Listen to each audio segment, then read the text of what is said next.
Yeah, I think this is part of what made CrossFit initially very popular was the constant variety.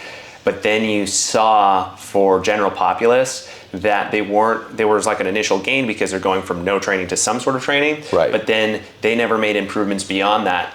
And you can see the distinction with just average people that go to a CrossFit gym and then the pro athletes in CrossFit and how different their training is. The pro athletes have complete structure around how they're making their progressions, even though there's variety they need to account for.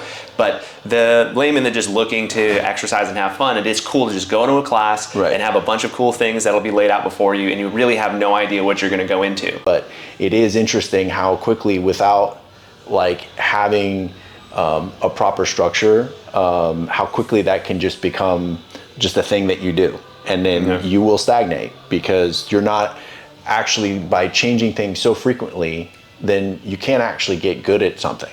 So it's like, you know, and sometimes I think if you look at it like from a sport specific perspective, I think it makes more sense to people sometimes when you're like, hey, you know, if you're a basketball player and then you look at and you wanted to get really good at basketball, right? Like if you looked at so what does it take to do that?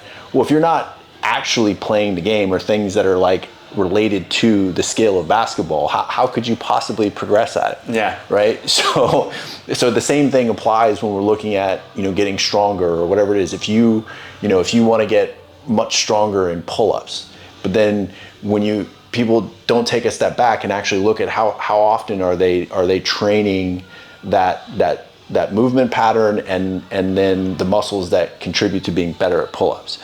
And so if that's your goal, is I want to get to being able to do a certain number of strict pull-ups, well then you have to really make sure that there's a plan and that you're doing it with enough frequency to get better at it.